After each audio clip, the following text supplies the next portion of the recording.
Welcome to the first FTTV podcast for 2024. It is George with the JD today. On the agenda, a lot to discuss. We're going to discuss what we hope the rules will be, or the trades and boosts. We'll discuss that, the buys, how they affect how we pick our players. I've done a bit of a survey tallying up Discord ownership, and we'll also go through each line and some preseason updates about who's burning up the track. I know JD will have all the Essendon players reeling off in no time. Jackson, how are you? I'm doing very well, thanks, George. Yep, got back into the work here and all that type of stuff. But before we jump into the football, you mentioned each line, and the line that I'm getting asked most about this preseason on my YouTube, of all things, which is strange, is your hairline. So the people want to know what's going on up top. I got asked if it was a romper stomper look, which is like a old skinhead reference. What's going on, George? How's things traveling? Oh my goodness! I've got I was hoping to talk. Here's the thing.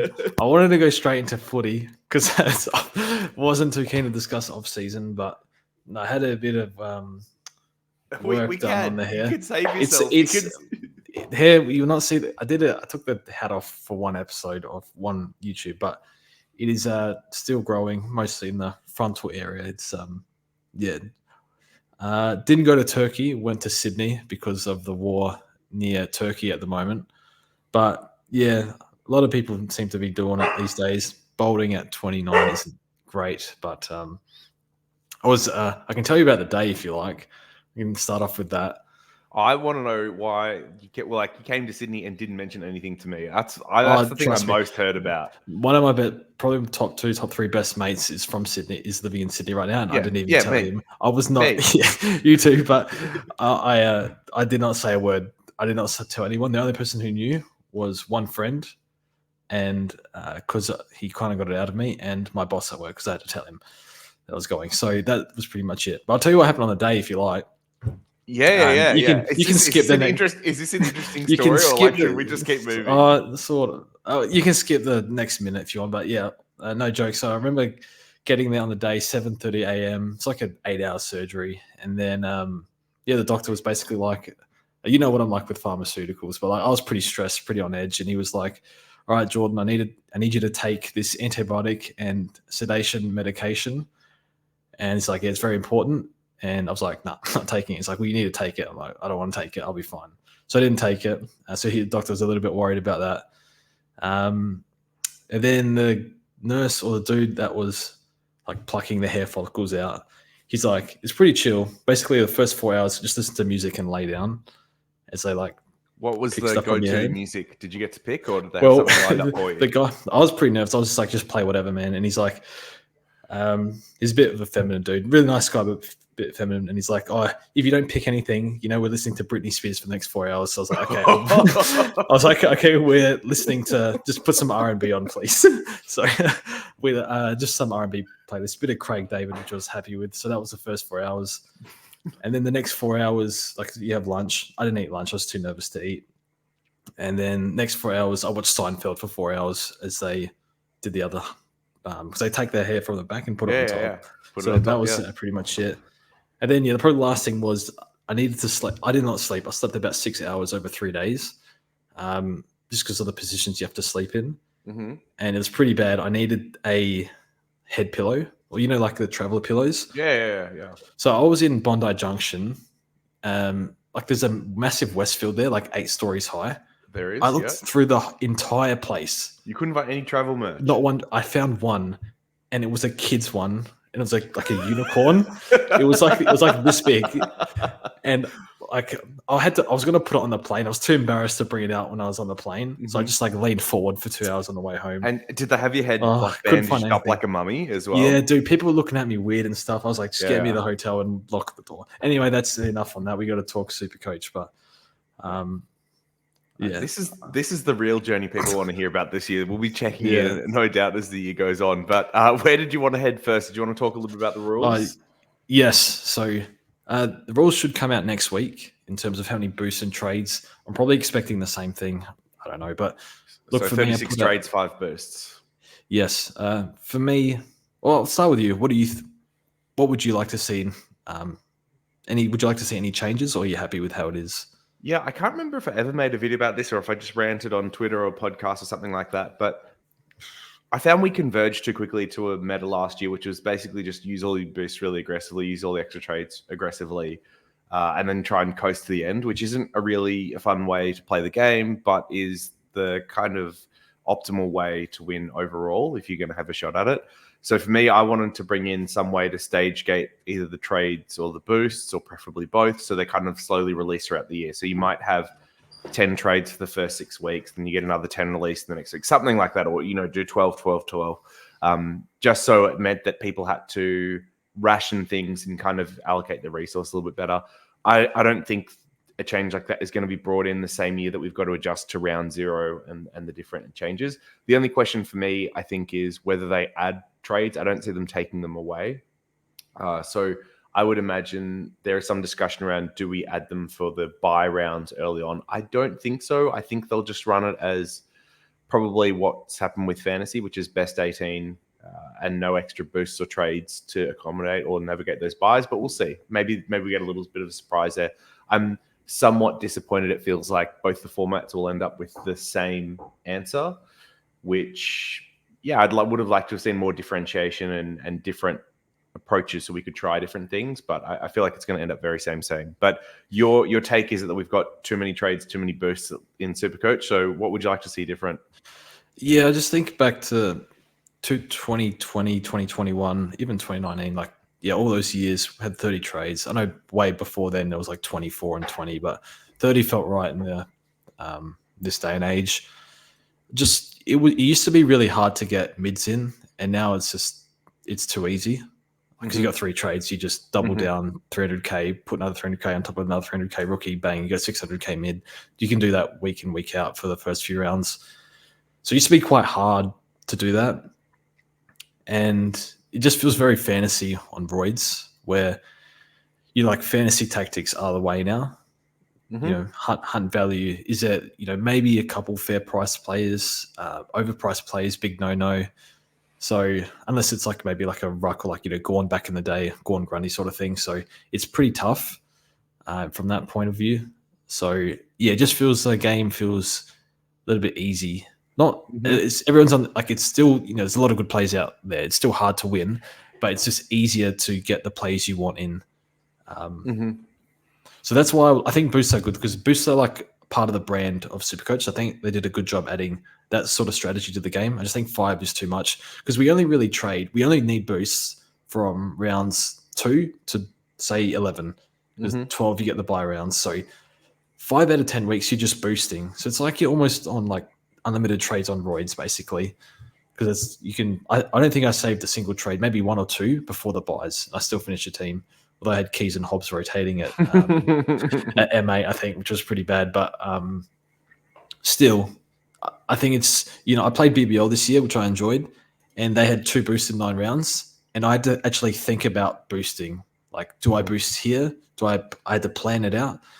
I didn't want to use them straight away. Whereas in Supercoach, it's just I just need to use them all by round 11 anyway. So I'm just going to boost non-stop. So there's no thought process. It's just, I need a boost. Okay, I'll boost. Not, do I need a boost for later? So that's my logic for there. But that's what I'd like to see. And less trades, I guess. But it's kind of hard for them to take it away. But just as, we played AFLW Fantasy. You did very well. I didn't do as well as you, but I did okay. And we saw that, if you had a good starting team, the prices changed massively and you got rewarded for your round 1 picks. Whereas in Supercoach now, you can just boost out of your bad picks and use 9 trades in 3 weeks and your team's fixed. Whereas in AFLW Fantasy, there wasn't that, you got rewarded for your preseason research a bit more. That's my logic. AFLW Fantasy was probably the other extreme, where it was too rewarding for having a good starting team, and it felt really unfair for anyone that missed that stuff just because prices went against you so quickly. But I do feel like, especially with the introduction of round 0 and getting 8 teams kind of research free, that we're moving away from preseason and actually having a good starting side being as important, or at least it's easier to do, which is a bit of a shame, because it's, I think, one of the most fun parts of the game is spending this time in the preseason researching and tinkering and all that type of stuff. So yeah, a bit of a shame that we're losing it in some regard. Yeah, but we'll find out and then we'll adjust, see what they do. But I think they've done a good job over the past few years with all the changes. But the buy rounds are an interesting one. I put out a tweet the other day, maybe yesterday, that was about, what mids are we starting, because there's a lot have the buy, a lot are overpriced. So the buy rounds, do you currently have any players that have the buy, and is it heavily affecting the way you pick players? So it is definitely affecting the way I pick players, for sure, because I think there's a cap to how many you can have in there reasonably, or it makes sense to. Hold on. I'm trying to bring up my team to actually see how many I've got in there. I haven't counted them in a little while because there's still a bit to shake out. But I know there's some, so I think the way I'm kind of thinking about it is anyone that's really good value. So whether that's rookies, mid prices, or discounted or value premiums, I'll probably try and take as many of those as I can.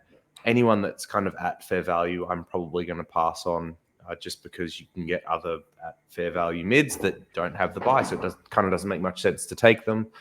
So someone like Walsh is an example of a discounted primo that I quite like, and I might try and start. I think the other one that could fall into that category pretty reasonably is Tom Green, or even Took Miller if he looks good. But then, I wouldn't pay for anyone at their price. And I think, the one where that's probably the trickiest to discuss is Dacos, where he probably should be D1 pretty easily again. He's going to be a captain option, but has that early buy. If he ends up averaging what you paid for, it doesn't make sense to start him and all that type of stuff. But yeah, what about you? How are you thinking about this at the moment? Slightly separate topic, just on because just to discuss fantasy for a second. I think Dacos, people will start Dacos, and then round 4, Finn Mag will be named. Then he's got the buy. I think people might jump off him then, but I don't think you can do that in Supercoach. I don't think we should be trading like that in Supercoach. But anyway, that's another point. But I think the way, similar opinion to you. If they're underpriced and they have the buy, I think it's okay because you get to put that money elsewhere. Whereas fair value, it's really hard to start. I'm still, and then there's a Dacos. Well, Dacos technically he's probably going to outdo his price. So do you go there? So I think anyone you think's underpriced that has a buy, I think is fine. I mean, he's 116 average in his second year, and to say that he's going to out average that is like crazy. I think he will. Yeah, I mean, if he does, like after the year, has the injury game, more midfield time. I mean, I think the only offset is whether he gets more attention this year from other teams, but we'll see. I'm not afraid to start the value in Grundy, Gawn, and Flanders. Those three haven't moved. Mm-hmm. I've thought about Cherry in the ruck. Honestly, I have nightmares from not starting Gawn a few years ago. I think I went Naismith. That was a catastrophe. Gawn's a bit older now, but you just worry about that ceiling that he has. So those three, I'm not afraid to start. Especially, I think English has got his issues. We'll talk about that later. And then so does Rowan's an injury in the rehab group too. So I think it's pretty straightforward. You pick from those three, I guess, unless I'm missing somebody. And then it comes to Sam Walsh. I don't think I'll pick Walsh. Also have bad memories for owning him, but different story this year, different preseason. Dacos, I've actually taken him out. My first thought was, it's Nick Dacos. I don't care. I'll put him in. But then it's like, am I picking Sicily or Stewart over Dacos with no buy? Maybe. I think so. So, yeah, I think it's Flanders, Grundy, Gawn. I'll start. I'm quite hesitant to start anyone else, to be honest. Maybe Tom Green, but yeah, he's got a really bad buy because he shares with Flanders. So if you have a player that shares a buy with another buy player that you have, I think that's when you can really risk leaking a lot of points there. So that makes it very hard to start Green and Flanders, but I'll give priority to Flanders. I think it's even worse when they're on the same line as well. So, for example, if you had Flanders and Miller, it's probably not that bad because they're on separate lines. I get the next best midfielder, next best forward, rookies that I can loop. But if I have Miller and Green, for example, that share the same buy, and now I've got a field to, the next two rookies off my bench, I can only loop for one of them. That ends up getting pretty bad pretty quickly. So, yeah, you might be comfortable taking two off in a round of these value primo type guys, but I would say that's only the case if they're on separate lines. The one I struggle with on Gorn a little bit, and even with Grundy to a certain extent, is whether or not we get a playing R3 rookie. Because if not, you don't get a extra rookie score on the field. You're just going straight down to 21. So yeah, that's one thing to think about. But yeah, I think there's still a lot to play out. The other thing that's going to determine this ultimately is how good some of these players look like in round 0 and what roles they're getting. If Tom Green, for example, comes out and has a 140 and he's playing an extra 10% CBAs and he's got an extra 5% time on ground to what he's had in the last year, it's going to be very hard not to pick someone like that, because actually maybe there is 5 to 10 points of upside at his price. So I think we can kind of play around with theoretically what we'd like to do, but round 0 is going to throw a whole bunch of spanners in the works. Yeah, it'll be interesting. I think Tom Green he scored a 160, I reckon, in round 1 a few years ago. Looked like he arrived, slowed down, but yeah, broke out the year after. So it'll be interesting if that sort of stuff happens, even like Errol Gordon. But yeah, it's pretty tough with the bias. So I'll try not to be too tempted and sway around from round 0, but we'll see. More looking for probably like the roles of some plays, like the CBAs for Sydney and Gold Coast and stuff like that. Mm-hmm. But yeah, it's an interesting one. I'm very happy to react to round 0 as long as it's for the right reasons. Like, if you'd watched, say, Tanner Bruno last year in round 0, and you're like, oh, don't overreact, things will improve. Like, you're a fool. You should have, like, after round 1, it was pretty obvious they weren't going to give him the time on ground or enough CBAs, and jumping off him made sense. So I would imagine that being reactive in round 0 is right, but it's because you should be looking for the right roles, CBAs, time on ground that you had them pegged for. And if it's not what you expected, don't just magically believe it'll fix itself from round one. Jump off them. So yeah, I think that's Yep. As I've accidentally closed this sheet. Actually, never mind. Oh, excellent. Okay. So next thing you were going to go through was Discord ownership. Yes, Discord ownership. Very good. So I'm going to read out a few numbers and tell me what you think. What is Discord ownership? We polled the FTTV Discord, and when I say Royal We, George polled the Discord on what players are in people's teams. We don't really have ownership percentage or anything like that with the current team picker, but just to get a feel for those that are more into Supercoach, what's the ownership looking like at this point in the preseason? Now, of course, it's very heavily skewed to the what's it called? Group think that's happening within the Discord. So I'm sure this isn't representative of the wider community, but at least gives us a starting point for what are the types of players people are thinking about and discounting at this point in the preseason. Yes. So roughly we got between 100 and 110 responses each. Some people didn't answer every single response like I asked, but nonetheless, we get a rough estimate of how many people own out of, say, an average of 105. So start with the big 3 in defense. What would you guess Nick Dacos, Sicily, and Stewart's ownership would be? I'd go maybe like 50% for each. So Dacos is in 61%, Sicily 76, Stewart 60. Okay. I only have one of those 3 as it currently stands. That's pretty crazy to me. The most owned was Hayden Young in 95%. Good Discord. They've been listening. So, and then Zach Williams is 94%. Yep. So everyone has him. I feel like if you don't have Zach Williams as a placeholder, you're just trying to be edgy, right? Or like, yeah. Or you really, really don't want the pick to work. Even I've got him, and I don't want him, but he's too cheap. And then, like, I'm not going to read like the 1%, like for example, like a Himmelberg's in 1%, like a Witherden's in 2%. So I'm not going to read those. And you didn't poll rookies, right? There's no rookies. So I should have said everyone above Harley Reid's price. Yeah. Okay. Which is why I mentioned Williams. So a few interesting ones. A little bit on Sheasel, just the 19%. I guess we're waiting for the role. Some people are not interested at all because the role can change during the year. I get that.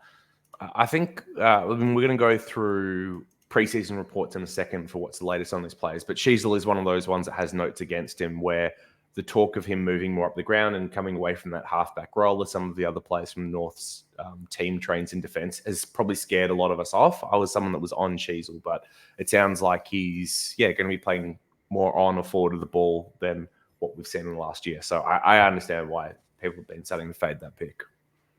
Yeah, I'm very intrigued and can't put my finger on exactly how it's going to go, but I do have a feeling he could go nuts this year. Anyway, moving on. Heath Chapman's in 23%, which is pretty good. I know you're big on Chapman.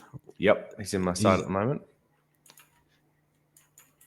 I'm considering him. I didn't like him at first, but I think I don't mind him doing a bit of halfback work. But it'd be interesting because we know. I think you mentioned before, like Liam Henry scored well on a wing, and if Chapman's playing wing, then maybe he can score well too. But also a bit of halfback work. The other stat that I posted somewhere is if you look at those Freo defenders, a lot of them had career years last year. So Luke Ryan, Hayden Young, and Brennan Cox all posted career best averages. And I believe Jordan Clark had his second best year as well. So everyone in defense scored well. Henry had his best year on the wing and scored amazingly towards the end. Seems to be a lot of points going around there at the moment. So if Chapman comes in after a few very injury-affected years and gets that role, I am definitely interested. I'll be keeping a close eye on him in the preseason. Yeah, and probably only two of note are Sinclair and Ridley in 9%, Sinclair in 10%. Seems about right. Not really interested in Ridley. It's been a tough ride, but gee, when he's on, he's unbelievable. But yeah, just doesn't seem to do it for a full season. And then Sinclair, I think they've got the Marvel run coming up later in the year. So also Geelong round one isn't great for outside types. So that is that. We can move on to the midfield. I wanted to pose a question for defense then, just as a whole, and how you're thinking about it. So from what we heard there, it sounds like basically three premiums, top end premiums are kind of what people are lining up with. So Young and then two of Dacos, Stewart, Sicily.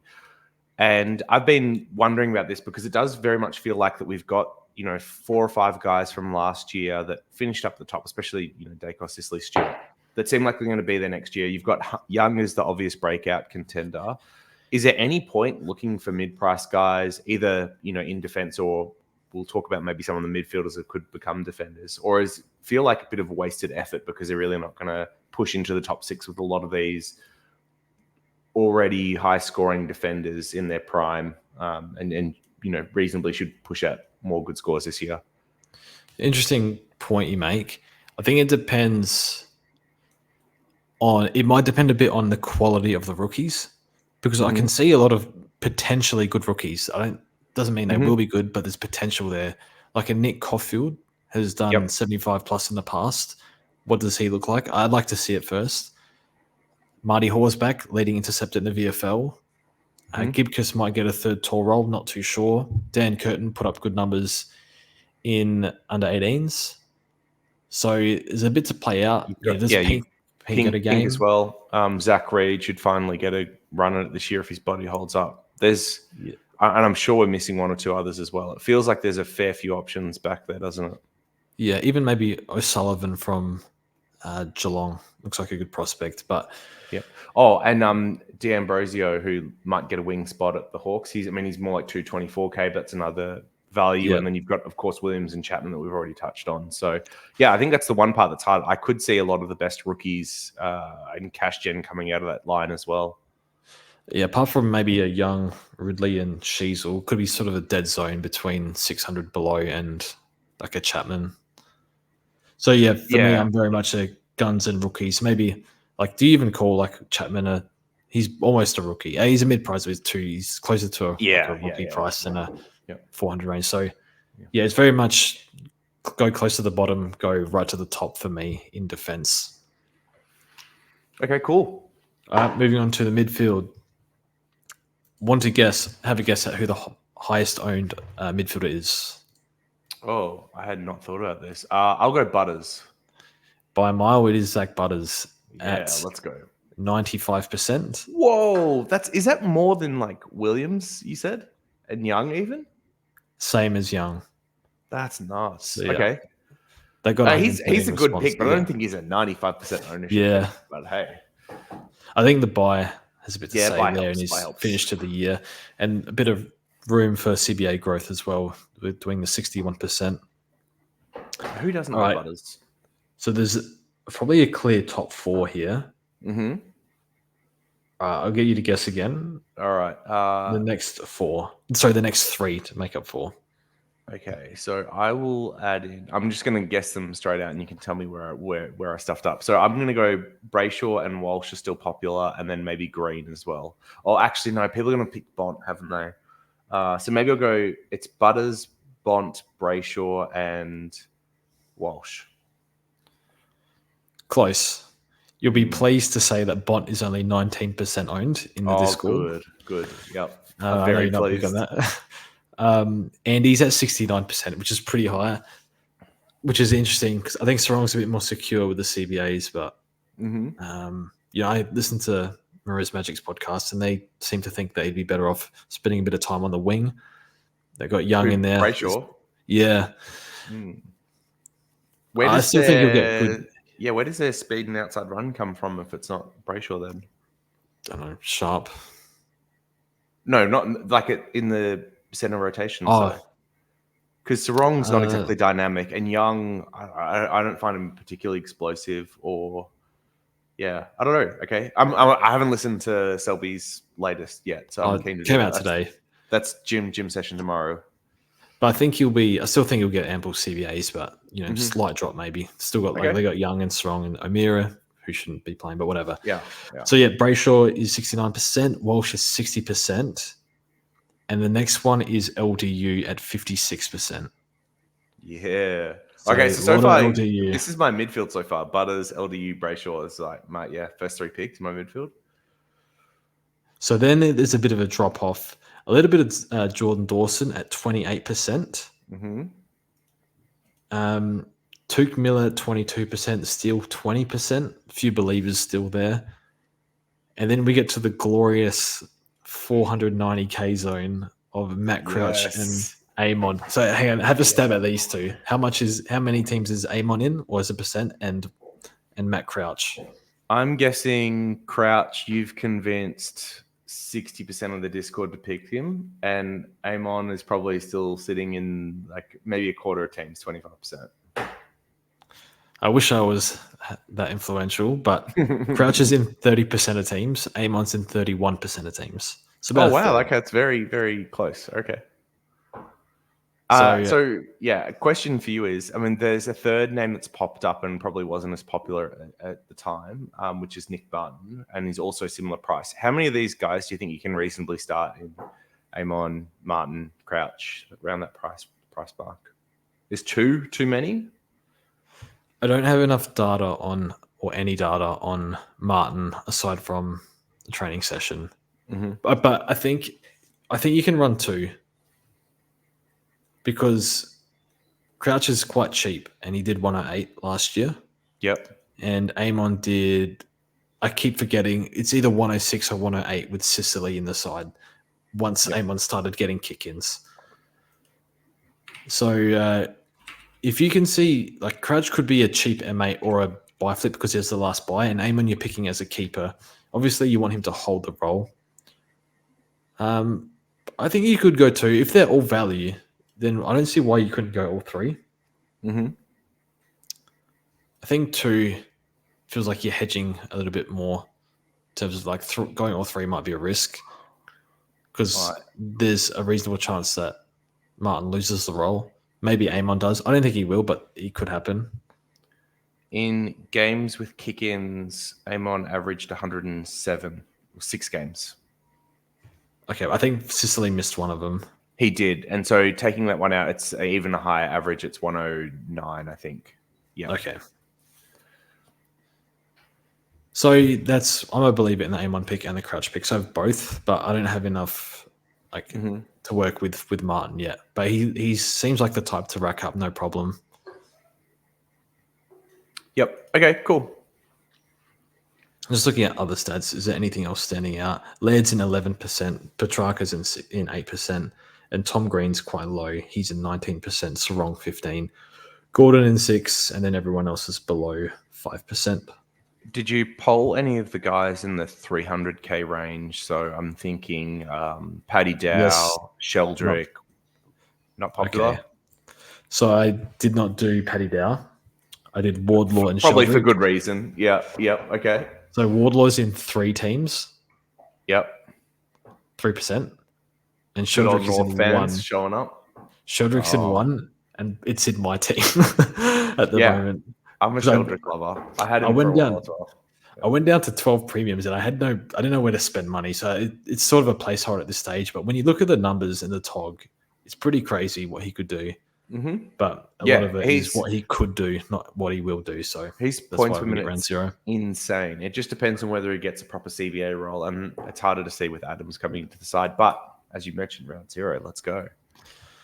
Okay, moving on to the rucks. Grundy's, I'm not going to bother asking you who the most is, but Grundy's Yeah, at is he 100? 98%. Okay, Only yeah. 2 people without. And then the next is obviously Gorn Gone. at 70%. A few Cherry owners, 16%. Let's And then the go. rest, and just 8% in Marshall, 9% in English. Mm-hmm. Probably not too many surprising things there. It's hard to. I know English had interrupted preseason last year, but I think with the news that Lob could spend a bit more time in there and the whole concussion lingering, I don't feel safe starting him at all, especially at that price. And then Marshall's in the rehab group too. He could be an alternative to Gorn, given he has no buy.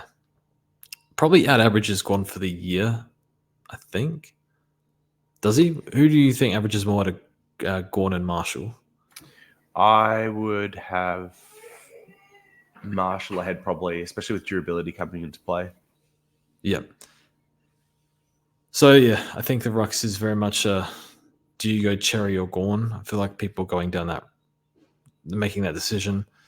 Again, I said at the start of the podcast, I'm petrified of going without Gorn after what happened last time when I went without him. So, but Cherry doesn't have the buy, and Solo Ruck and his numbers when you scale up his CBA is actually not too bad. You're a Cherry man at the moment, is that right?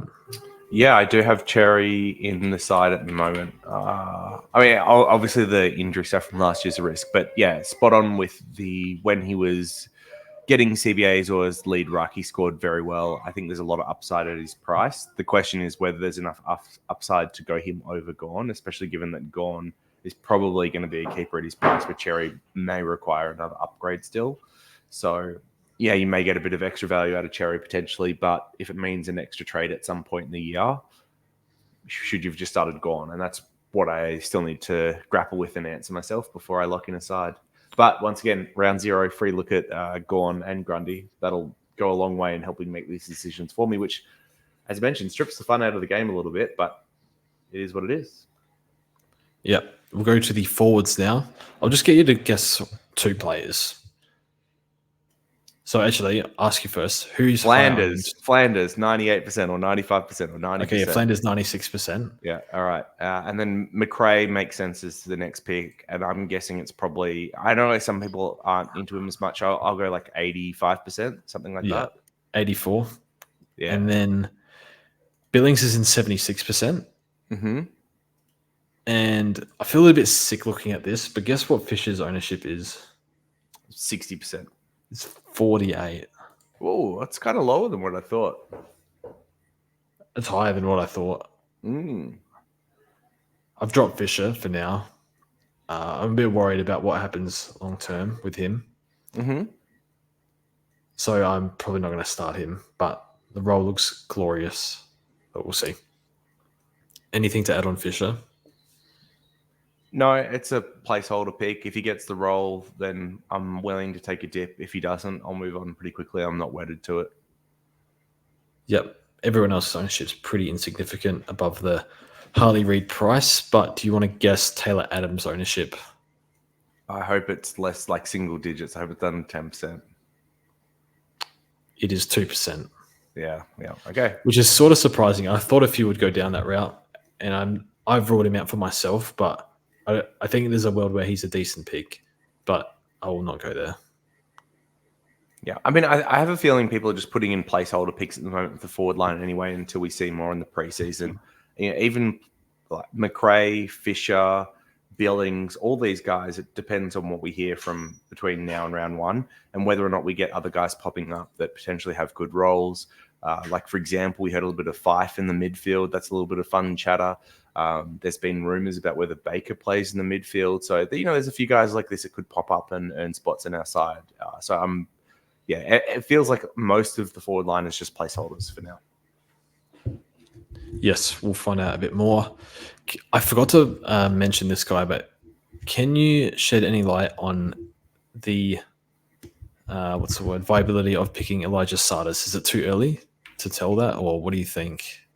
Yeah, this is interesting. I have a feeling it's going to be more like a fantasy pick than a Supercoach pick. The challenge is I still don't know what his role will be. I have a feeling he won't get enough CBAs unless we see more injuries. Shield out to start the year is obviously going to help a little bit. The main knock on him in the preseason so far has been around his kicking. He spent a lot of time dedicated to improving that.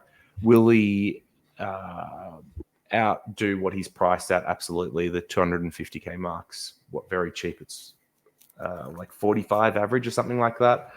So he'll definitely outdo that. Can he get up to like that 80, 85 mark? I'm not sure. But if he does, that would put him near top 6, right? You'd be able to hold him most of the year for 250k, which would be a nice investment. So he's a wait and see. I'm not sold he's going to be a pick, though. I have a feeling he ends up with a pretty average half forward role rather than getting enough mid time.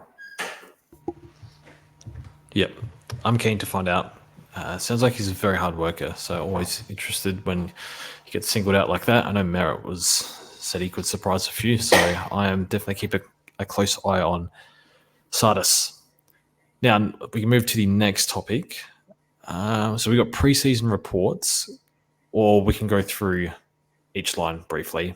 Just like we can go through each line, just general thoughts on, say, like defenders, like what are you struggling with? Are you set on a certain structure, that sort of thing, or anything you want to add to the defense line? We'll start off with. So defense, you look at your defense. Yeah. Are you happy with it at the moment? I still got a bit to play out. I mean, I think we touched on this already, which is that there's a few big dogs. It doesn't feel like it makes sense to try and pick too many breakouts in this line. And then it's more just a question for me of how many of the cheaper guys I want to pick that will have reasonable job security and good cash to make. And what, how the rookies look in other lines and all that type of stuff will play into that. But that's probably the thing I'm grappling with the most. I tend to like the top premiums a little bit less than others. I think some are happy to select them at fair price, but I could see, Sicily, Stewart, both going backwards this year pretty easily. I could see Dacos going backwards this year as well. So Dacos is probably the one that is less likely, but I feel like I'm less confident in picking those big guys than what others are, which might be the biggest question for me as the season goes on. What about yourself? I'm not too defense is whatever for me. I'm quite happy to pick a number of players here. Young, I'll definitely pick 2 of Sicily, Stewart, Dacos, and then depending on the rookies, if the rookies look really good, I'll load up on them. If not, I'll happily add in all 3 650 guys or 630 guys, which is a bit of an overspend. But I guess you sort of save when you're picking so many base rookies instead of mid prices like you have in the past. Depends if the rookies are really good and they can score in line with these mid prices with a good role, like a Marty Horse should be perfectly fieldable, for example. So that's something I'm monitoring. But yeah, that's just whatever with defense. I'm not stressing over anything. I think last year I was a bit, but this year it's just, see what the strength looks like and of the rookies, and that'll determine whether I go heavy or cut back a bit. But I know the defenders I want to pick. So that's the defense. Midfield is very tough. Good news is we got McCutcheon and Sanders, who should be able to straight field. And then it's a lot of our community is going the Butters and Brayshaw. Obviously, both had the slow starts last year priced into them, which helps. Also, age is, they should be on the upward trajectory. So I've locked in those guys, and then it's whether do you like a Crouch Amon or a Nick Martin, for example. I like Crouch and Amon. And then do you pick a buy player like a Walsh? Do you, is Tom Green too good to pass up for low 600s? Do you pay for Bont? I know you won't, but I look at the other players and I'm a bit worried about losing points with the buy and like a few others like a Zach Merritt tag in round 1 and a Dawson disposal regression with Crouch, so I'm quite lost on who to pick other than my 4 of Amon, Crouch, Butters, and Brayshaw. So I don't know who my 5th mid will be yet. So that's what I'm kind of deciding at the moment. At the moment, I've got Bont just because I have the money there and I don't know what to do with it. To the point where I've like paid for like Sheldrick and Sardis with 12 hopeful keepers. So yeah, what are you thinking in the midfield? Yeah, I haven't been that conflicted so far. I feel like it's going to pick itself in some way. So I like the Butters, Brayshaw, Amon, and even Crouch. Like I'm fine with all those picks. I feel like they all present reasonable value and have good buys. The value guys that have buys, I'll probably pick one of, but not both in Walsh and Green. If there was no buys, they'd be probably two of my first pick. And then really the only other ones for me I'm looking at is LDU, I think has tremendous upside at his price. It's just whether or not you can pick a player that has that type of injury history and the confidence in that. And then Miller and Steele are the other ones that are obviously quite underpriced on what they've done in the past. But I think they're like monitor. Maybe I'm a little bit more interested in Miller than Steele at this point. But yeah, those are really the only mids that I'm seriously considering. Almost everyone else I've got a asterisks or a line through them for one reason or another. So yeah, I don't feel like there's that many that I'm in love with, but there's enough there that I can easily fill out 6 spots, field just McKercher and Sanders, and then bench the rest of the rookies. Yeah, I think if I am sort of worried about what I'm going to do, I'll probably just default to Tom Green and just cop the buys. Mm-hmm. I feel like he'll be top 8 with his trajectory and, clearly the number 1 man. I think he led the league in contested disposals. I think. Oh, with North and West Coast in the first 2 as well. Yeah. Like you get 2 captain scores that no one else then gets. Like he could price others out pretty quickly.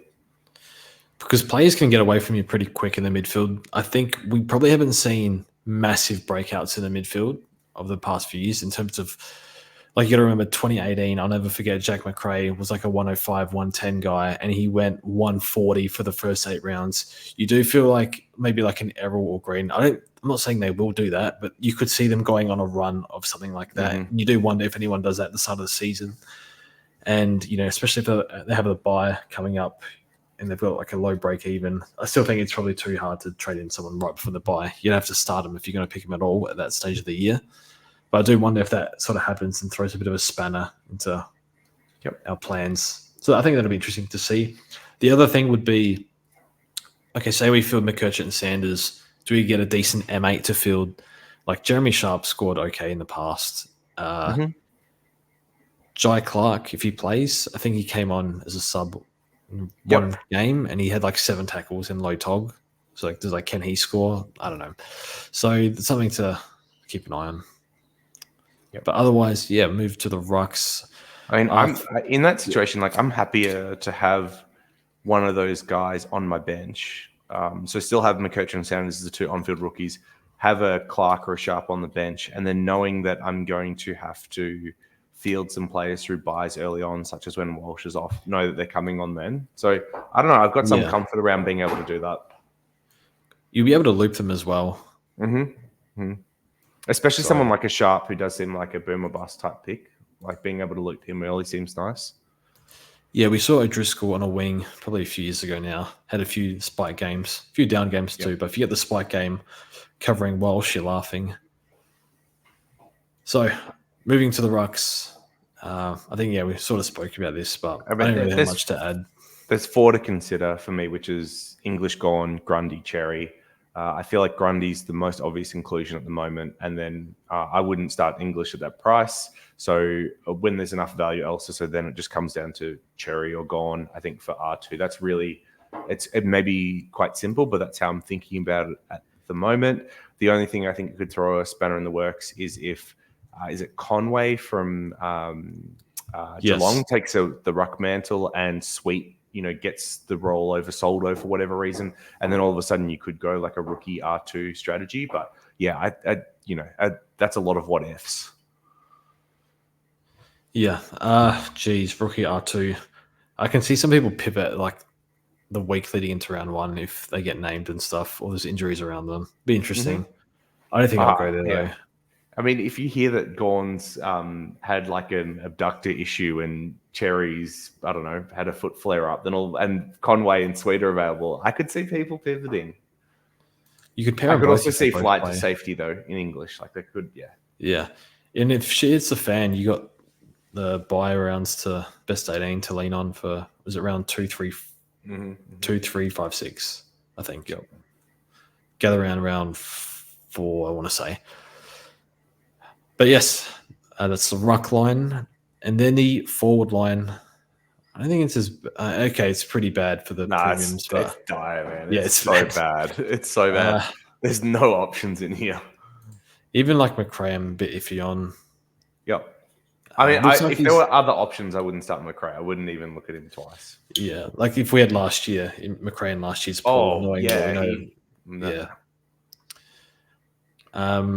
I've still got McRae, and then I've got Flanders, and then it's Billings, and then rookies. I'm hopeful we can get like a Finn McRae, Charlie Lazaro, Sean Manor on the field. If I can get 2 of those 3 on the field, that'd be great. Maybe wishful at this point of the year, but it is mid-January, so I think the problem with that is then who ends up being your F8 and F7? Because I'm not sure. The rookie depth seems light on for me in the forward line. Well, I've got Manor at F6, Lazaro at F7, and Cadman at F8. Oh boy. Okay, I've got Wilson and Darcy Wilson in the midfield. F7 and 8. Okay. Yeah. Okay. I think bench rookies or whatever. Maybe we'll get some pop up. Don't know, but Reed, I'm excited about. The one question I had for you in the forwards actually is there a chance that Reed ends up being a keeper? It sounds pretty outlandish, but if he gets the rumoured halfback role that we've heard that Cheezel and Dacos have had in a year where the forward line looks historically weak, is there a chance he goes something like 90 and ends up being a keeper? I haven't really seen enough. I just know he's played a bit of halfback in his draft year. That's about it. I think he. Thanks for your take, George. That was, let us know when you're going to get off the fence. All right. I have no idea. His numbers are not as good as McKercher and Sanders' numbers. Yep. Does he have the outside game of those plays? Doesn't seem like it, but different type of player. I don't know what his numbers are at halfback. Can you rack it up? I mean, they're kind of screaming out for a halfback. They've been playing with them, easing Hoff into it. Jermaine Jones, like who's a halfback? Yeah, Duggan, bit of midfield time, bit of halfback. Kick-ins, lots of ball will be down there. I'd be shocked if they finished anywhere above 18th. Maybe they give him kick-ins. Is he a good kicker? I wouldn't have a clue. So I just sit on the fence. I think he does like 80 to 85. Do you think he can be a keeper? Yeah, I think there's a outside chance he can be a keeper. I wouldn't, it's the same thing with like Sheezel and Dacos. I'd bet against it, but I would have been, I was wrong with Sheezel for sure. So there's a chance that Reed ends up being a keeper, which is really funny if this is the template going forward. Can you imagine if like Walsh in his draft year got that Dacos role? He would have gone insane. Yeah. Anyway, it's the new norm now. Yeah. Also, I just thought I had Sardis in the team. I turned him into Sheldrick. I forgot about that, but that's all good. Do you know who I've got at F4 at the moment? It's a forbidden player. There's no way you even polled. If he starts with Nathaniel. He does. We've got 5. Don't. He's cutting through sides and he's made it to F4. If Yo was any cheaper, I would have put him back through. Run it back, my old favourite WA mids. I love both of them.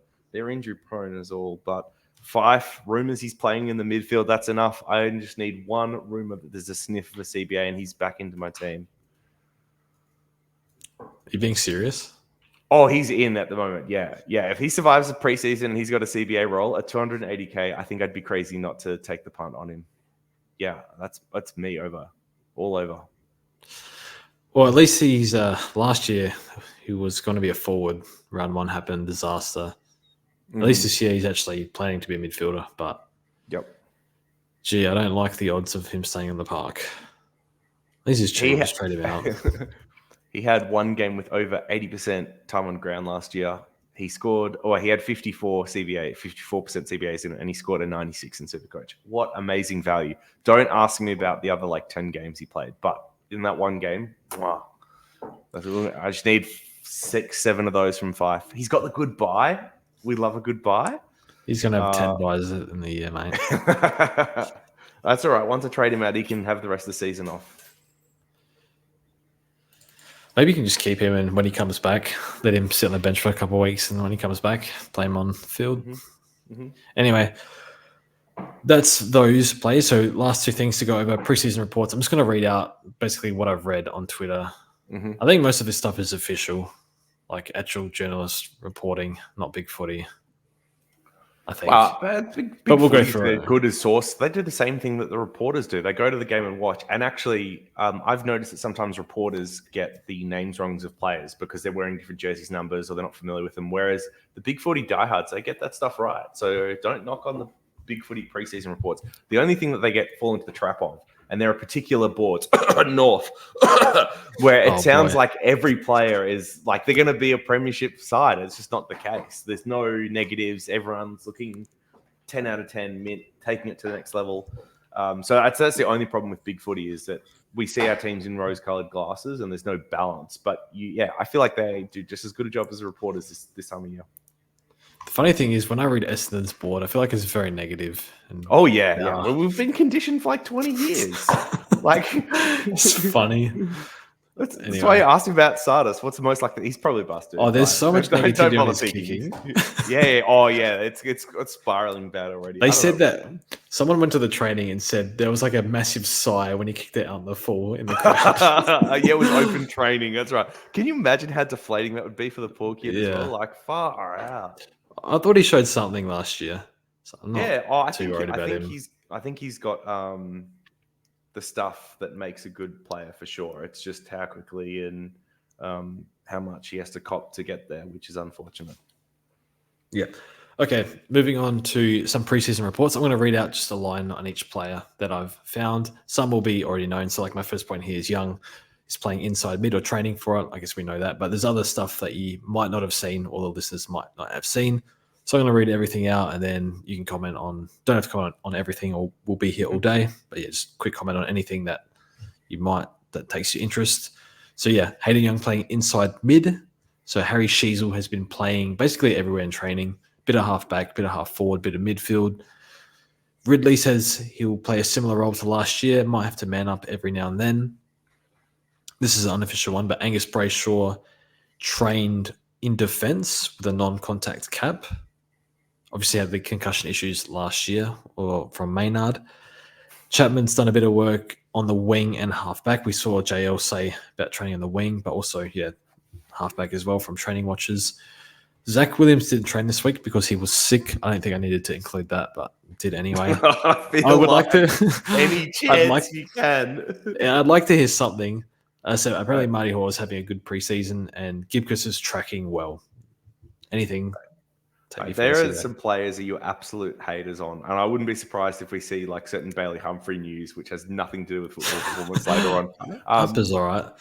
No, the only so thing much as choices. I actually stumbled across the other night. Yeah, that's the thing I'm referring to. So the only thing I wanted to quickly mention, because we are looking for some, super secret breakout picks, is Trent Rivers from the D's as well. Is one that's apparently been training a little bit more midfield time. The quick look that I had the other night, he had quite good numbers as a junior, so that's potentially one to keep on your watch list as well. Yes, I think he's about 450k. But 480, which prices him out a little bit. I think he's cheaper in fantasy than he is Supercoach. It might be an option down there, but even if you're just a draft player, I think he's priced somewhere at the 85 average, but he could reasonably push up higher than that if he's got a mid-roll. Yep. So some midfield notes here. One that relates to Rivers, but Max Gorn said somewhere, he said, Xavier Ellis said this today, Gorn said Oliver has been facing significant issues the last few weeks. Xavier Ellis said Gorn said Oliver has been facing issues. Okay. Yes. And now that you're listening to George say it, it's actually George said Ellis. said Gorn said Oliver had been struggling the last few weeks. So this is top tier journalism. This is facts. Fourth hand. Yeah. So you didn't. Yeah, you heard it from Yeah. me. Who heard it from anyway. So yeah, I'm quite worried about Oliver and how this plays out. I don't know what to say. Obviously unpickable at this stage. We also heard from Minnie Maguire, though, that he was back training at the club, just not with the main group, and he was looking to rejoin. I'm still optimistic he's actually back by round 1. He might be a little bit underdone at that point, but I actually think there's a chance he'll be back in the side by then. Yeah, there's a bit of smoke there. Just we don't know exactly. It's a very blanket issue. Blanket. I don't want to say cover up, but how they're phrasing it, medical issues. I actually like that they haven't gone into more detail, and I don't know if it sounds like reporters are purposely holding stuff back, and good on them, because if he is struggling as much as it seems, then they should be trying to protect him rather than lay the boot into him.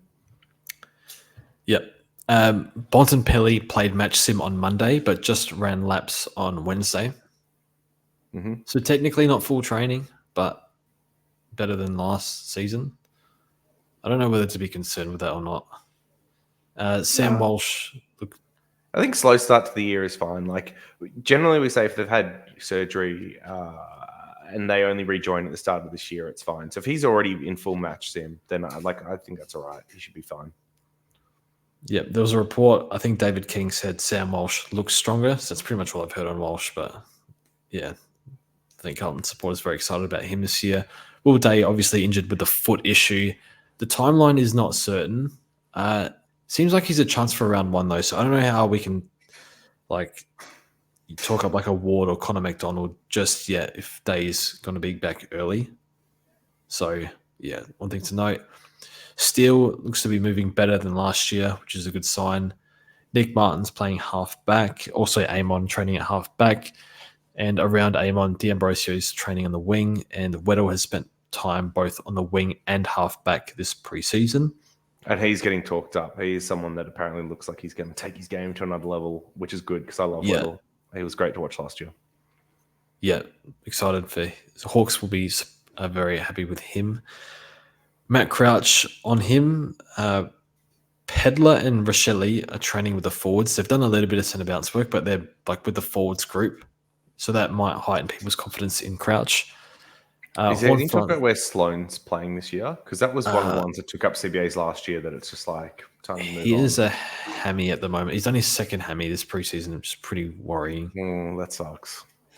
I hope he's out the midfield because he can play good on the wing or a half forward, but it doesn't really add what we don't have in the midfield at the moment. But in his heyday, great in the midfield. Horn Francis and Rosie were rotating forward and mid with each other in match sim. And there was a puff piece on Horn Francis getting a proper preseason after having the surgery. I think it was behind his knees or calves or something last year, So which slowed him down. Yeah, I think it was on his calves, but the incisions at the back of the knees, something like that. But it was to do with some type of syndrome where everything constricts and it basically made running really difficult for him. I actually feel like Horn Francis is one of those ones that's been forgotten a little bit just because he was picked as a breakout player last year, didn't really live up to it. But he feels like someone that, another year removed from that type of surgery, if he gets to build his fitness base, he could reasonably take a step forward. He had something like 60% CBAs and less than 80% time on ground last year. If he gets up to that 75% CBAs, another 8% time on ground, that he could take another step forward and be more consistent, where we saw him fade out of games a fair bit last year. But I mean, I can't imagine anyone's picking him. It's just one of those ones I wouldn't be surprised if we look back in 12 months and go, wow, like Horn Francis went from a 78 to 100. Like that was a pretty good year. Also went overseas with Boak over the preseason. Always a good sign with Butters and Rosie doing that with him last year. Maybe he's the breakout whisperer and we just need to get Boak to take our favourites out in the offseason. He was in my team for like half a day after reading the article, but I think he's just a bit, 450. Man, you were so easy. Oh, if only we played like draft leagues against each other, I'd put out so much fake news that would get you sucked up. Like I'd start like posting fake Instagram photos, fake tattoos on players. Oh, it'd be so easy to get you to trade me these guys. I just I just like lock myself up in like a jail cell for like the week leading up to round 1. I don't do anything stupid. I'd start photoshopping do- guys at like going Macca's drive-through and stuff. You'd be so stuffed. Dude, in fantasy last year, I was up to 3 a.m. the night before, and I put Baker and McGrath in defense, and it just ended my season. That's another story. So yeah, I'm not doing that again. So Cam Guthrie is fit, moving really well. Ward is training inside mid. Sanders has been in midfield drills and impressing. McKerch is playing half back, and Sharp has been smoking everyone in the running. So the only thing I wanted to mention on is like, does Day and Ward that like story feel reminiscent of Fife and Brody from 2 years ago? That thing's like giving me permanent PTSD where it's like, oh, Fife's going to return early on in the year, so like I'm not going to pick Brody because he's going to fall out of that role. Don't really rate Brody as a player, and sure enough, he played out the whole year and did really well, and Fife never really came back to it. I feel like Ward's the same type of player where I just don't rate as highly as others, but could earn that role early, and if there's some type of delay or with that injury, which is reasonable given that it's foot, like, yeah, I don't know. Maybe I'm just looking for things that aren't there. It just feels so eerie to me. We'll see how the Hawks CBAs play out. I don't think you can start any of them, though. Yeah. Or there might be one you can start. Connor McDonald. No. Oh. Jai. No. Banned. Okay, we'll move on. Yeah. Did you see the muscles on him, though? Like it's a preseason picture. All the players look good. Well, most of them. I got very close to banning the heads of the Jai Newcomb cult today in the Discord. It has popped up out of nowhere, and every time you cut off one head, it feels like 2 more posting pictures of that one preseason picture. If you haven't seen it, it's like him getting hit with a couple of bags. He's ducking through it, and he just looks ripped in it, right? It's like very nice shadowing and all that type of stuff. I cannot open Discord without seeing it. I feel like I'm getting trolled by Jai Newcomb. Don't pick him. It's not a pick. The funny thing is people keep asking. I think they're actually serious and not trolling. I know. They just keep asking every day because of the But picture. now people have seen me getting frustrated. I think they're now trolling as well as which encourages more people to be serious. Oh, it's bad. Which made me bring it up. But yeah, anyway, ruck line is, so that was a midfield. Ruck line, English still having lingering concussion issues, not doing any contact work. Hopeful he'll be back training pretty soon. Apparently the quote was, if it was round 1, he'd be able to play. I think it was Ryan Daniels or someone that said that. So it sounds like it's a very precautionary route, which is like, I'm not that worried about it if they'd still play him anyway. It's just to make sure he's right for the year ahead. And at this point last year, he was having soft tissue injuries. So I feel like this is a step above that anyway in terms of season outlook for durability. Yep. Ron Marshall's in the rehab group. Darcy still limited training from the injury he had last year. Ivan Soldo has a finger injury. I think it's like a thumb 1 month type injury. And I have not found anything on Sweet at all, apart from like he's been rucking, obviously, because Soldo's out. And I found nothing on Conway. Trying to find stuff on Geelong players in preseason, like, don't even bother. You can't find anything. It's impossible. It doesn't seem like there's any track watches. The media articles are nowhere. Yeah, that is rough. I mean, what else is there to do in Geelong? This is part of what we struggled with picking Brun last year. There just wasn't enough info. Same with Bose. Like, there's a chance Bose is a reasonable pick this year, but I just don't think we'll get enough preseason info. If there was one team to nominate to play round 0, it'd be Cats. Yep. Forward line. So McRae has been in midfield drills, but it's like match sim. So there's 6 midfielders basically. So Daniel has been in there, Harms has been in there, Sanders has been in there, and Trelaw's been he's in limited training. He's like been doing laps and stuff, non-contact work. But I assume he'll be in there. So Daniel took kick-ins and played midfield in the same match sim. Liam Baker is playing midfield, I believe, or training there. Rochelle's mostly training forward. McDonald trained half forward 1 game, 1 training session. It's just like I haven't found much on McDonald midfield, but just spent time at half forward in a training. Fisher obviously playing half back. They had the training where McKercher was in one team at half back and Fisher was in the other team at half back. Lynch is not in full training. Sardis is working hard on his kicking and he's improved his time trial. I think last year finished near the bottom of the or back of the pack. Obviously had the coming off the broken leg. But he finished mid pack this year. Harley Reid to half back. Darcy Wilson is a high chance for round 1. And Toby Green says Aaron Cadman to have an impact this year. And the pictures I've seen of him, he looks like he's put on size as well. So that's good.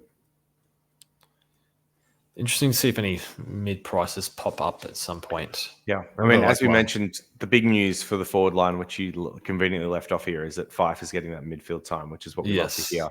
But yeah, it's a little bit of a shame that some of the other mid prices in the forward line we haven't heard a bunch about. So whether it's someone like a Billings,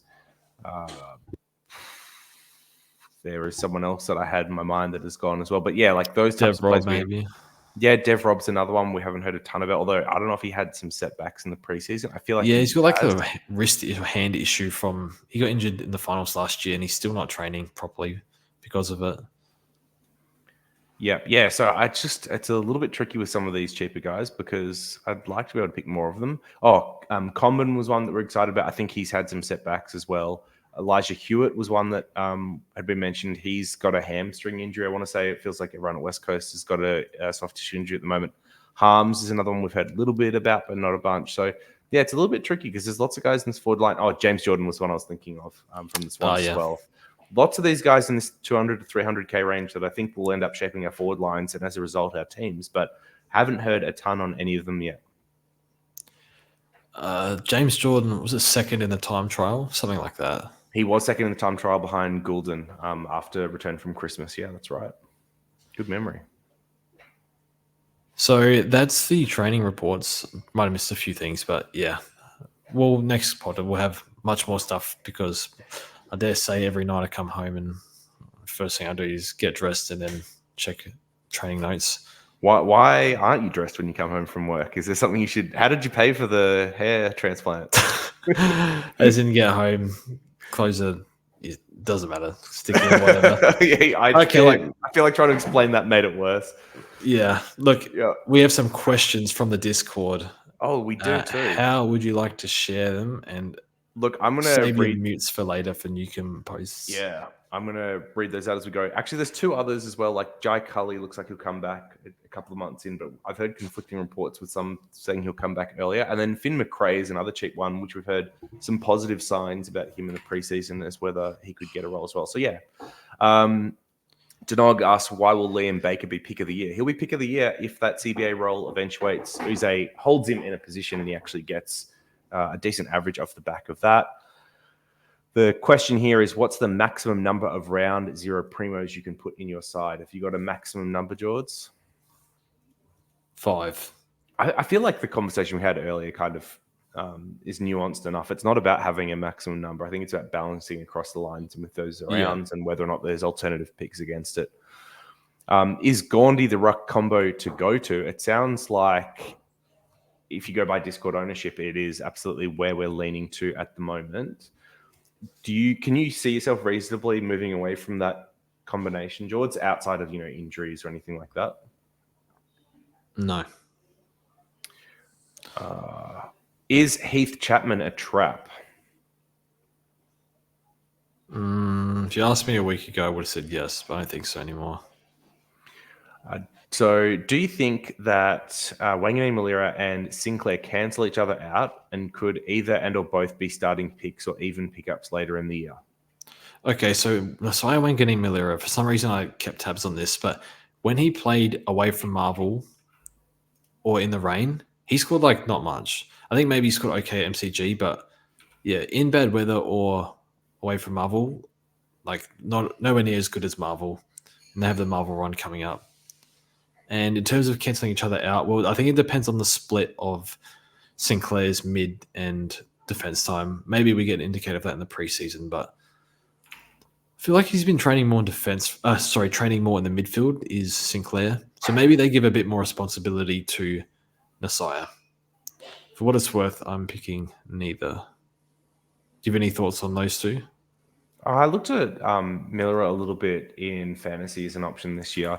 I could reasonably see people interested in Sinclair. Like if they move away from the mid time in the CBA he was having and he plays more defense, I could see potentially a bit of upside in that, but at the same time, with Miller improving year on year, I could also see them giving him more responsibility.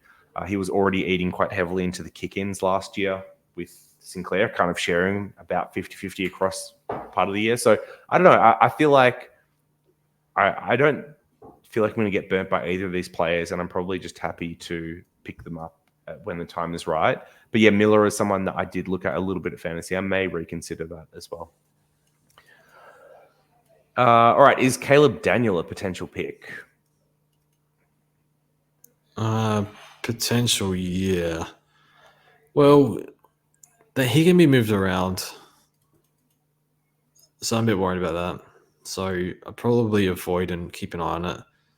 Like Yep. honestly, it's like look at last year, got to 600k, looked like a nice pod and shit the bed. Yeah, as someone that owned Daniel for too much of the back end of Supercoach and probably ruined a fair bit of my ranking as I was pushing for top 100, there is no way I would touch him this year. I can't get a read on him in Bevo. Or I can't get a read on Bevo. I can get a read on Daniel. I can't get a read on Bevo. And I'm not a believer in never again lists, but if there was ever a case for it, it would be Caleb Daniel, I believe. So yeah, I couldn't do it to myself. I don't think he'll be a pick. To build on the round zero analysis, do you think if players in those buys are super high ownership, we can take on additional players in that buy round with less impact? So, for example, Flanders is owned by 100% of players round one. Does that mean you can probably take on an extra player? You know, like is it what the comp average is plus one is fine? I guess is kind of the question here.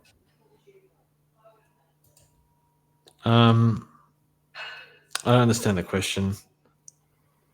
So when you're thinking about the number of round zero players that you want to start on your side, if lots of them have high ownership, are you able to take on more yourself? Okay. You're safeguarded kind of by the ownership. Okay. Yeah. Sorry. As long as you're not going too much outside of what the competition's doing, is that okay? Yeah. You explained that fine. I wasn't listening carefully. I don't think you're giving up. I think you're giving up a lot of value in Flanders and a high ceiling, and I guess you're a little bit safeguarded. You might get 30 points back, but for what? You save a heap of money of what he can potentially do. So in Flanders' case, no. Maybe in like a midfielder's case, like a Green or something, but obviously he won't have the ownership of Flanders. The high owned by players, one would be Walsh you could take on. Mm-hmm. I think that's where he'll have high ownership and you get some points back in round two. So it is a little bit of safeguard there. So in Walsh's case, yes. In Flanders' case, I don't think it's worth it. My answer on this will always be don't look at ownership percentage. It means nothing. Just pick the best players, regardless of, what everyone else is doing. The only real time to look at ownership is like back end of the year when you're pushing for like a prize. Or as a tiebreaker on a pick that you have low conviction with, you might just go with the higher ownership one just because you don't want it to define your season. But that's basically it. Yeah. All right. Will Amon affect Sicily? Data says yes. Yeah. But there's also a game where Sicily got hard tagged by North and scored like 58. Where if you take that out, it's like it didn't really affect him. So and Sicily gets tagged. I'm confused, so I'm not 100% sure, but I think the rebounds will like you look at Hawthorn's halfbacks of the past few years. It's been Impey, it's been like Seamus Mitchell sort of halfback, like a whole bunch of names like GF, a whole bunch of names have gone through there. It hasn't really been consistent, but none of them have had the volume that Amon saw in the back of the year. So I do think it'll eat into him a little bit. Do you think it will? Yeah, I have a feeling it will. I think if you've got someone else that's taking kick-ins off him, which definitely was the case, and is another distributor out of halfback, especially when it comes to moving it faster, I think for sure. Yeah, they liked what Amon did, and they wanted to get more of the ball in his hand as someone to slingshot it out. So yeah, I think there's a chance that it does. I also think there's a chance that Sicily is just insane and can still go bigger anyway, even if Amon affects him. But yeah, I believe it will. So going to follow up here is Carl Amon a top 3 defender? I think it'd be a very bold call to suggest that would be the case. What top 3 would have had to have been over 110 last year, and even the good part of Amon's back end last year didn't have that. So I think there's a chance he's top 6. I'd be surprised if he ended up top 3. Question here from old mate Henry. It's just Laird with a question mark. So I guess any love for Laird in the preseason? Less to do with Laird, more to do with age. I don't like taking players with regression risk at 650k. Yep. For example, like a Neil turned 30 last year. Did not want to start him. He regressed as a player. Had the good patch in the middle of the year. Dropped off at the end. It just seems risky to take. I guess Libba, sort of an exception, did have 2 years off, less miles in the legs with the 2 ACLs, but I mean, he also had McRae and Dunkley get moved out of the midfield, though. Yeah, I just see Laird as slight regression risk. I'm not saying he will regress. I'm saying at that age, there's a reasonable chance it happens because it happens to most players at around 30, which he is. So yeah. I don't know if it'll be. I think he'll be around the top 8 mark though.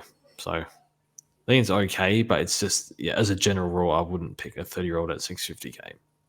Are you in a similar boat? Have you considered Laird at all? No, not really.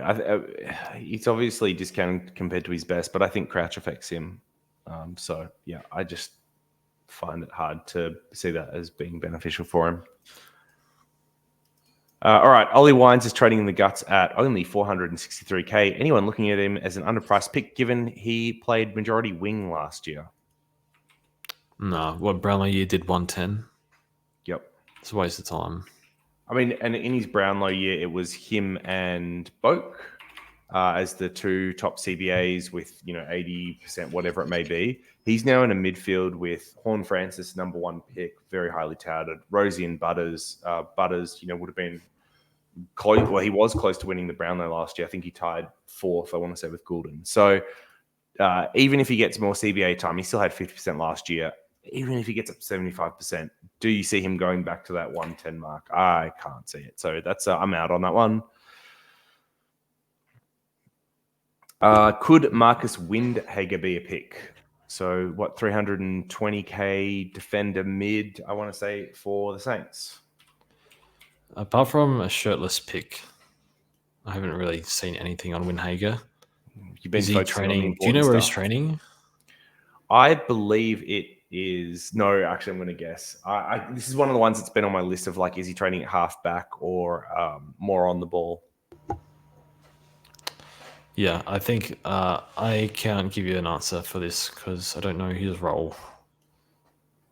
They have a lot of mids. Like they brought Dow in, Steele, Crouch. Do they still play Ross?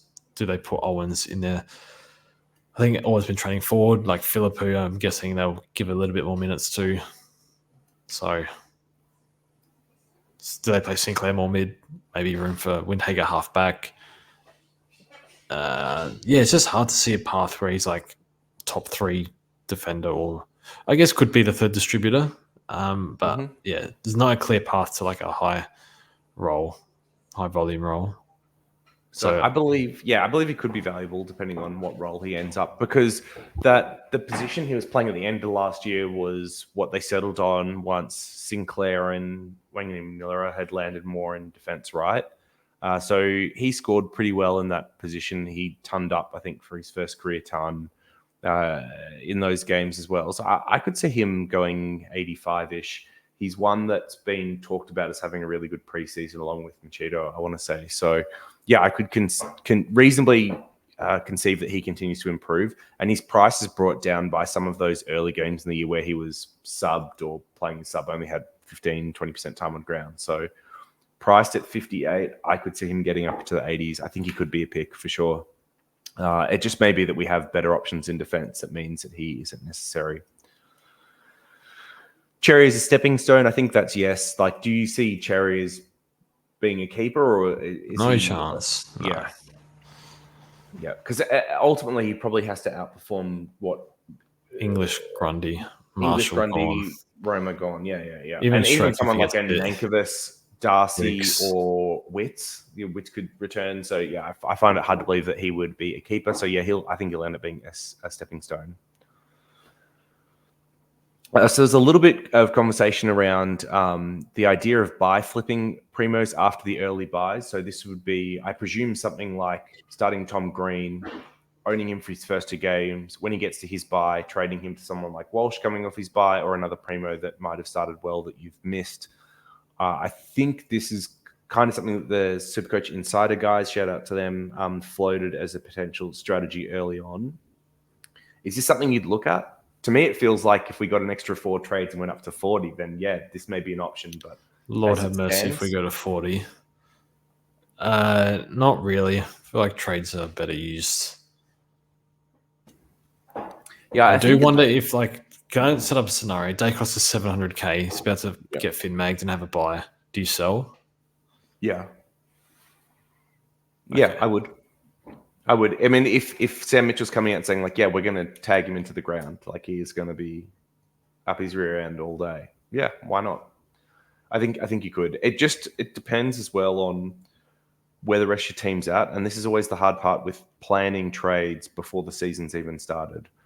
What if you have to do corrections? What if you have other injuries, all that type of stuff? You can get yourself into a pretty bad situation where you back yourself into the corner where you feel like you had to trade this player, but you also have other things going on and you can miss other opportunities as a result. So I think it's something that feasibly could work. But what we've seen in past years is where teams miss out on the most points is in the like round 12, 13, 14, 15 buys, that range. That's where teams aren't fielding enough premiums. They may not even be fielding 18. So if I'm going to use trades to sideways, I'm going to get more bang for buck at that time of the year, most likely than at round 5 or 6 when I should be focusing on upgrading my side. So maybe a Green Walsh, that type of really early buy round, I could see something like that working for one trade of the year.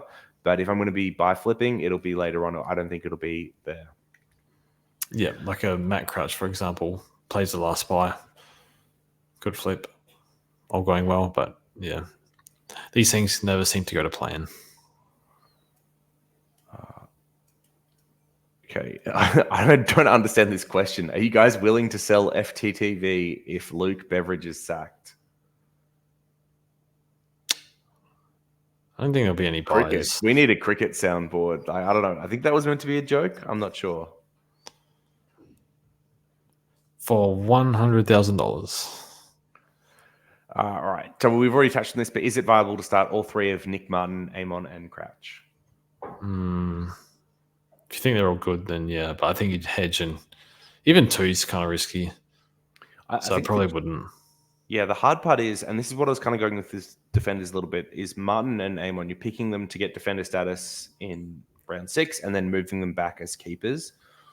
But if you've got Martin, Amon, Young, and then you're also overlaying like Dacos, Sicily, Stewart, Sinclair, it just feels like, I don't know, it feels hard that all of these end up being keepers and worthwhile. It could be the case, but I'm not sure. Full take on Nick Martin.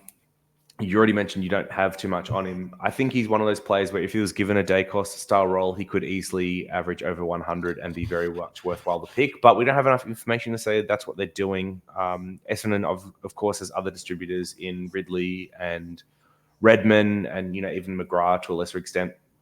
But if you look at where Essendon's had the biggest challenges over the last year, it is really around transitioning out of defence with us playing too slow, too chip mark rather than taking the game on. It's probably one of the biggest changes that Carlton made over the back half of the year, which really saw them succeed, is to go a little bit faster and take the game on rather than playing as slow and controlled as what they do and what Essendon did. So if they're bringing him in to actually open the game up and take it on, and they want to use him like a Martin, like a Doherty may not be the right comparison, but those types of plays, it could end up being a really fruitful role where he goes, even as high as 110, I could see is reasonable. But we actually need to see that this is what they're trying to do, and it's not just, mucking around. So, yeah. All right, thoughts on the 500k mids. Walsh, Took, Steele, Newcomb. I think we've already covered Walsh. Just want to quickly touch on Took, Steele, and Newcomb as whether you're actually considering starting any of these and what you'd need to see for them to be in consideration. No. Okay, very good. I believe still will have some sort of a bounce back though.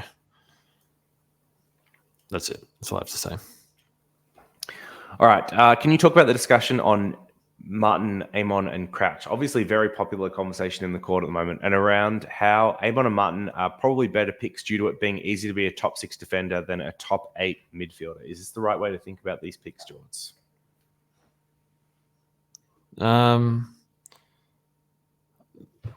I just look at the numbers from last year.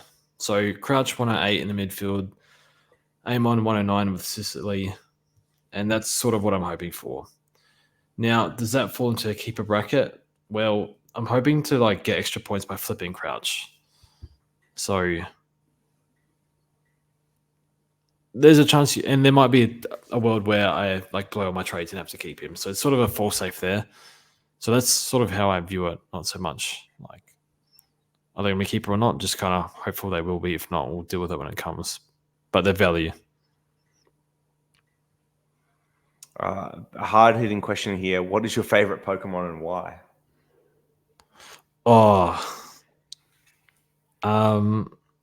This is the most my serious favorite question color all is night. orange. My favorite color is orange because Dragonite and Raichu are my two favorite in Gen 1. But I like Suicune and Gliscor. They're my two favorites now. Okay, very good. Who's the most current popular pick you're thinking to fade? Walsh. From the conversation so far, yeah, I could have imagined you saying Walsh or LDU. It doesn't sound like you're in on either of those nearly as much as others are. For me, you can probably also guess it's likely one of those defenders that is quite highly owned at the moment, whether it be Dacos, Sicily, Stewart, those types, or potentially gone as well. Are there any picks popular in Discord that you think are being overrated? I feel like this is a kind of another way of asking the same question. Do you feel like there's anyone else that's quite highly overrated at the moment? And are there any picks that you see as being commonly ignored or written off that basically are undervalued? In terms of overrated, I think LDU and Fisher. Underrated, underappreciated. I don't know. Yeah, I don't know. I think Green, even with the buy, could be more owned. I guess that's why people aren't picking him. I dare say he'd be like 80+% without the buy. I don't know. Any for you? No, not that I can think of. A lot of the guys that will end up being underrated are just ones that we find out better information as the season goes on. Maybe someone like Cherry feels really underrated to me at the moment, given what we've seen out of him in the past. But there's no one that I would do, or Chapman that was quite lowly owned. But yeah, there's no one that's obviously undervalued, I don't think. Thoughts on Dan Houston? Nah. I don't really have any thoughts. Probably be a decent pick, but a bit more proven other guys out there. All right, this is a long one, so bear with me. General advice on picking keepers at their most valuable price versus letting the teams with those top primos pull away. Most of the primos I got in upgrade season last year, I traded for them when I believed it was killing my rank not owning them, only to trade for them all at their top price, just for them to drop in the weeks after trading in. So I think this comes back to pretty common advice that I preach, which is not to trade in guys at their top price or when they're really killing it, because it doesn't persist for most of the year. If it does and you get killed, so be it. George is a fantastic learning case for this most years. Was it last year or the year before that you traded in Gorn after he'd gone bonkers to start the year, only for him to drop off a cliff? He got injured too. Yeah, but he paid something like 700K. Yeah, because Naismith went down, and I think had to like. It must have been 2022. That's right. I had a 1 week pivot to pit in it, and the guy scored 30 and Gordon went 200, and that was all she wrote. I found it. So there was a 4-week stretch where he averaged 146. In round 7, he scored 172. And you must have traded him that week, because then the next week he played the Saints and scored 82, and then West Coast 73, and then North 89. Beautiful. So yeah, don't trade in guys at top price. You're still looking for value even in the trades throughout the year for the most part. Still trying to find guys that are discounted that'll end up being top 8, and those are where the best picks are. Zach Merritt's been a classic example from previous years where Others may be trying to trade in top price guys, but if you're actually searching that value, you end up with a better team in the long run. How much does a premium need to score than what he's priced at to be considered a value pick? It's a good question. Above his How much price. upside are you looking at? Above his price and around like top 10 or 12% of their position. Yeah, I think even if you're getting just 5 or 10 points of upside, but they're moving into the top 6, 8, whatever it is, their position, it ends up being a good value pick. If they're not going to end up, top or close enough to the top, then I think that number has to increase pretty significantly. If they're just going to end up being a stepping stone, you have to trade them at some point. You're looking at probably 100K value plus. It's interesting last year because we had a fair few of these guys in the midfield, Hopper, Setterfield, Warple, all for example. And I don't think any of them really hit the 150K mark, but you wouldn't have said they were failed picks. So it's probably not that full amount that we've seen in the past, as long as the money that you reinvest elsewhere in the team is worthwhile. But yeah, it's a rough rule of thumb. Order these plays in terms of must-have by, say, round 6. Bontempelli, English, Dacos. Bont 1, Dacos 2, English 3. Why English 3? Given that I think he averaged the most out of the 3 How last do you year, even right? flip him? If you go Grundy, I guess if you have Cherry, then probably English is high priority. But I think if you have Gorn Grundy, I think you just ride it and then worry about them once you get the rookies off the field. Mm-hmm. Dacos will end up being D1 unless injury happens. And I mean, it'd be hard to see Bont falling out of the top 8 mids, right? Yep. All right. And then last question is, at this stage, are this season's rookie/low priced options, say 250K or below, better than what we had last year in 2023? I think so. Yeah. Some I might not get named, especially in defense, like a Hoare and Caulfield. And then like mid bench, I'm not too sure on. And forward bench, I'm not too sure on either. But there's a few good ones like McKercher, Sanders, Sharp. A lot of them have a lot of good potential. Potentially, yes. Just depends whether they play or not, like Finn McRae, Lazaro, etc. This goes on. Anything else to add? I feel like the answer is yes. And this, I'm looking at my final team from last year, and it still has like Constable and Davey in the side, who end up just being bench fodder for most of the year. So I don't know. I get the feeling that there is a lot of players I like both on field. Kind of mentioned Reed could be a keeper. McKercher is in that Sheasel role, who went 100 last year. You've got Sanders as well, who looks like he'll have a spot in the Dogs midfield with Basile Carout. Caulfield, I like as a mature age guy. Like, there's lots of people here that I'm quite excited about as options.